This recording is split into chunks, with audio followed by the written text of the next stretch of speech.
এমন একটি গজব এই মাসে আমাদের উপরে নাজিল হয়েছে, এসেছে ফুটবল বিশ্বকাপ। এটি বিশ্বকাপ তারা নাম দিয়েছে, কিন্তু আমরা বর্তমানে যে অবস্থা দেখছি এটি বিশ্ব পাপে পরিণত হয়েছে। কথা বলেন ঠিক কি না? বিশ্ব পাপে পরিণত হয়েছে। এই সম্মানিত মাসগুলোতে উন্মাদের মতো যারা এই ফুটবল বিশ্বকাপকে সাপোর্ট করছে, সে তার দলকে হাইলাইটস করার জন্য বিভিন্নভাবে নতুন সাজে নতুন রঙে রঙিন হচ্ছেন।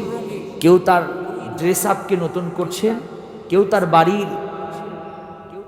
বাড়ির যে আপনার যে রং আছে এটি নতুন করে তার দলের রঙে রঙিন করছেন, কেউ তার ছাদের উপরে লম্বা পতাকা দিচ্ছেন, কেউ এমনও ব্যক্তি আছে জমি বিক্রি করে, এমনও ব্যক্তি আছে সুদের উপরে টাকা নিয়ে তার ভ্যান, তার গাড়ি, তার বাড়ি রঙিন করছেন সেই পতাকার রঙে। এবং এই বিশ্বকাপের বিশ্ব পাপে উন্মাদন হয়ে আমাদের যুবকগুলো পাগলের মতো ছুটছে। নামাজ এবং ইসলামের কোনো ধার তারা ধারছে না। এমন কি জীবনেও যে ব্যক্তিটা ফজরের নামাজে ওঠে না, সে অ্যালার্ম দিয়ে সকালবেলা তাহাজ্জুদের নামাজে উঠে খেলা দেখছে। মুসলমানের বাচ্চা নামাজের কোনো খোঁজ নাই, সে নামাজের কথা বললে সে উঠতে পারে না।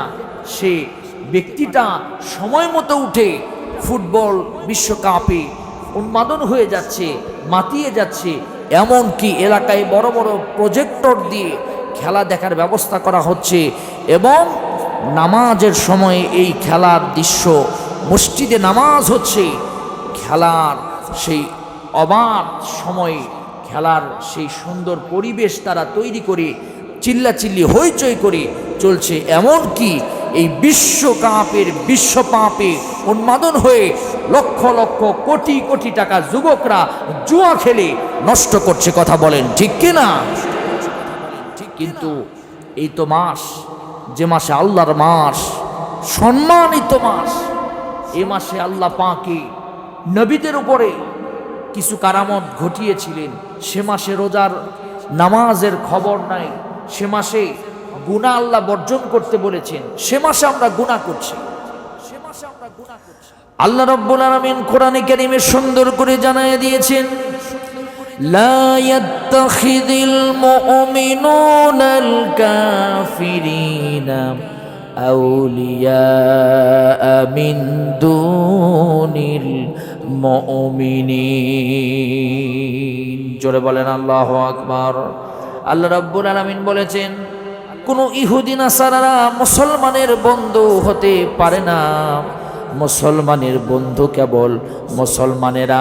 ইহুদি নাসারাদের কৃষ্টি কালচারে কোনো মুসলমান যদি গা ভাসিয়ে দেয়, আমার নবী তাদের ব্যাপারে স্পষ্ট করে হাদিসের ভিতরে বলেছেন, মান তাশাব্বাহা বিকাউমিন ফাহুয়া মিনহুম। যার সাথে যার চলাফেরা হবে, যার সাথে যার কৃষ্টি কালচার মিলবে, তার সাথে তার হাসর নাসর হবে। তাহলে আপনি মুসলমানের বাচ্চা হিসাবে যদি এই পবিত্র মুহররম মাসে আপনি তাদের কৃষ্টি কালচারে নিজেকে ভাসিয়ে দেন, তাহলে বুঝবেন কিয়ামতের দিন মুসিবতের সময় আমার নবীর সাথে আপনি উঠতে পারবেন না। আমার নবী ছাড়া ইহুদি নাসারাদের কাতারে উঠে আপনাকে জাহান্নামে যেতে হবে। তাই আমি আপনাদের কাছে উদাত্ত আহ্বান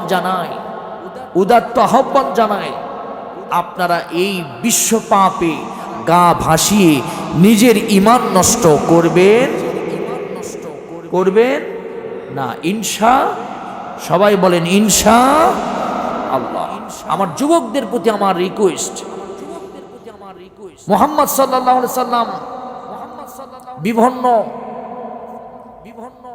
এই খেলাধুলা পছন্দ করতেন, কিন্তু আমরা যে কৃষ্টি কালচারে চলছি এইভাবে নয়। এই জন্য যুবকদের কাছে আমার রিকোয়েস্ট, আপনাদের পায়ে হাত দিয়ে বলি, ঈমান নষ্ট হবে এমন কোনো কাজ আপনারা আশা করি করবেন না ইনশাআল্লাহ।